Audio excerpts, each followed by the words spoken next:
Eu preparei 5 slides, um para cada tema, e tem um conjunto de dados que, obviamente, eu só trouxe para dizer que são oriundos da PNAD e não vai dar tempo de discorrer sobre todos. Eu queria deixar algumas mensagens que eu acho que talvez nesse momento seja o mais importante. Gostaria de começar no primeiro tema, obviamente, reconhecendo os avanços que nós tivemos nesse tema no Brasil nos últimos 20 anos, né? E aí eu pontuo 4 aspectos, né, que há vários trabalhos de referência sobre isso. Um que é importantíssimo, que começa nos anos 90, e praticamente o Brasil hoje tem uma parte residual em algumas atividades, que é a questão da redução e erradicação do trabalho infantil no mercado assalariado. Ok? Não estou falando de uma outra discussão que é muito mais profunda, que acho que era até um tema de um colega da mesa, que é a questão do trabalho jovem no âmbito da agricultura familiar, pedagogia da alternância, sua inserção. Estou falando a relação de assalariamento. O Brasil deu um passo importantíssimo nos últimos 20 anos.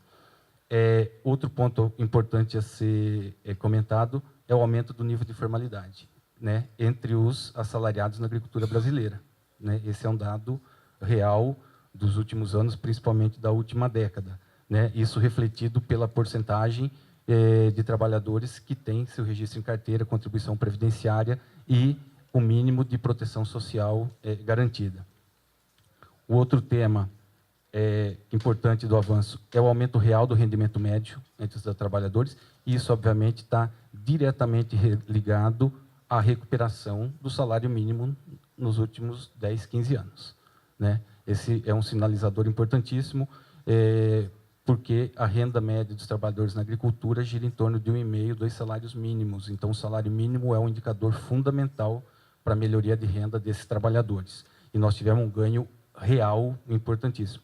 E a outra questão de, apesar de continuar abaixo de outros setores, nós tivemos uma elevação importante do nível de escolaridade formal médio dos trabalhadores na agricultura brasileira, né? Obviamente, isso é possível num contexto de políticas ativas do Estado brasileiro, né?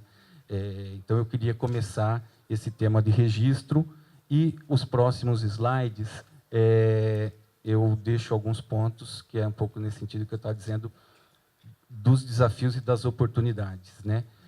Um primeiro é ressaltar essa questão de que, em olhar histórico, a gente tem uma redução de quase 4 milhões de pessoas ocupadas na agricultura de 2004 a 2012. É o último dado. A 2013, o último dado que eu tinha da PNAD.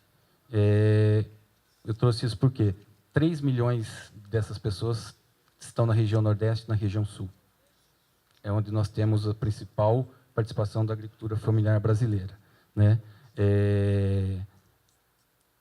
E aí, eu acho que tem um ponto importante. Eu não sou da vertente fatalista de achar que esse é um processo irreversível, mas eu acho que a gente precisa olhar com cuidado alguns tipos de trabalho que, de fato, precisam ser excluídos da agricultura. Eles são quase que desumanos, né? Mas nós precisamos discutir muito bem o que colocar no lugar, quais são as alternativas. E nós temos alternativas que podem ser, sim, geradoras de emprego em quantidade e em qualidade, né? Foi um tema abordado aqui pela manhã. Só rapidamente, Berlê, as tabelas, nem sei se vocês vão conseguir dar uma olhada. Esse é a ilustração da redução para o Brasil e por região, vai ficar disponível aí. Eu não vou entrar em detalhes. Próximo, por favor.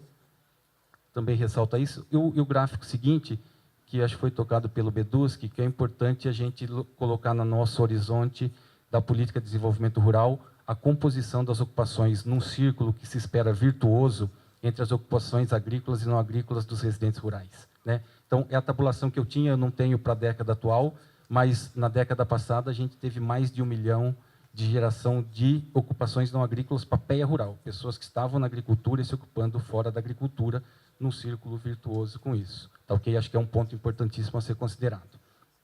O terceiro tema que eu queria trazer, que eu acho que tem a ver muito com modelos e o que a gente vai fazer de política,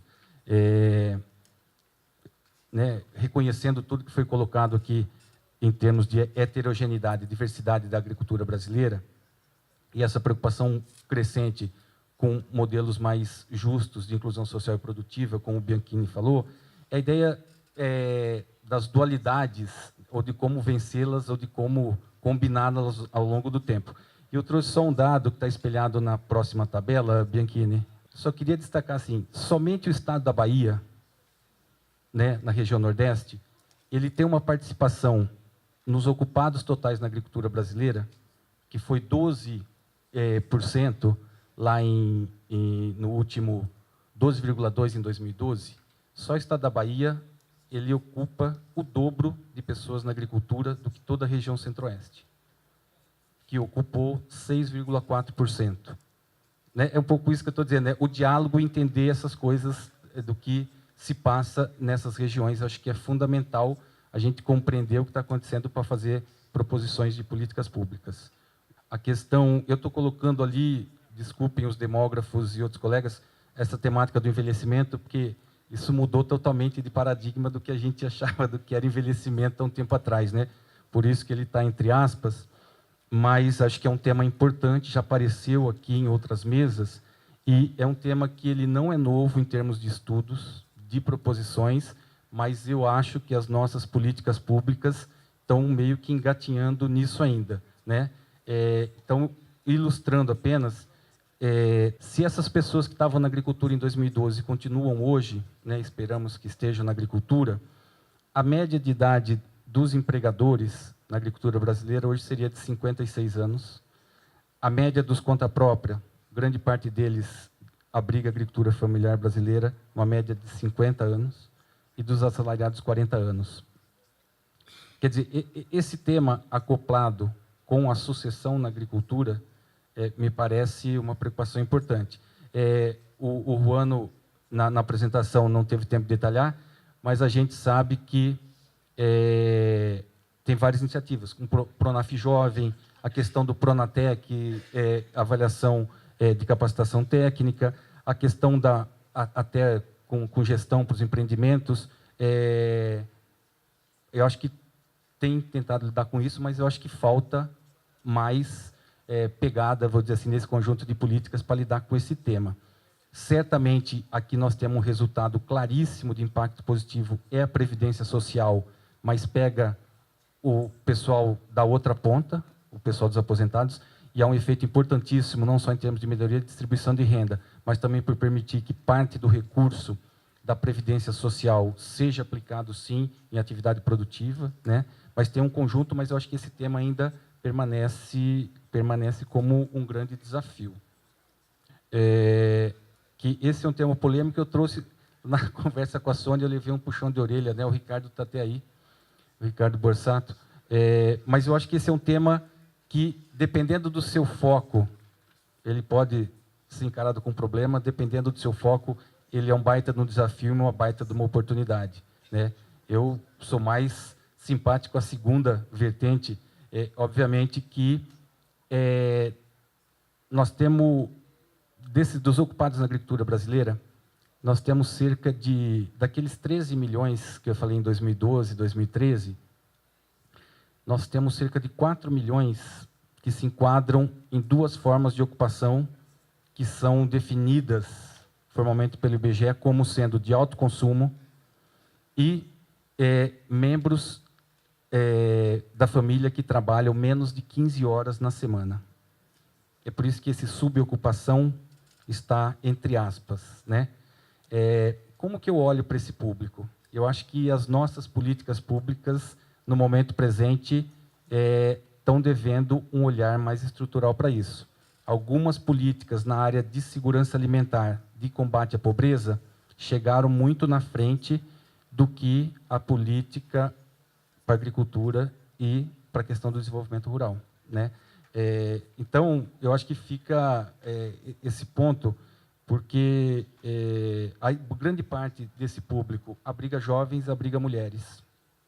O tema da invisibilidade do trabalho da mulher, da invisibilidade do trabalho dos jovens, eu acho que muito de política cabe para esse público. Eu acho que a gente tem que avançar todo esse histórico positivo que o Ruano colocou. Acho que essa é uma frente importantíssima de olhar daqui para frente, para que esse público da agricultura, ou que vive da agricultura, o que pode ver da agricultura, não fique no que, historicamente, autores como Inácio Rangel colocaram como uma superpopulação sobrante do nosso processo de modernização, né? Quer dizer, senão a gente vai sempre encará-los como, vamos dizer assim, um mal necessário do nosso processo de modernização.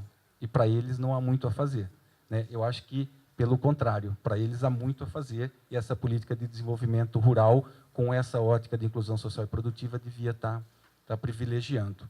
Obrigado, Robson, desculpe o tempo. Depois a gente pode avançar alguma coisa no tempo de debate ou nos grupos. Obrigado.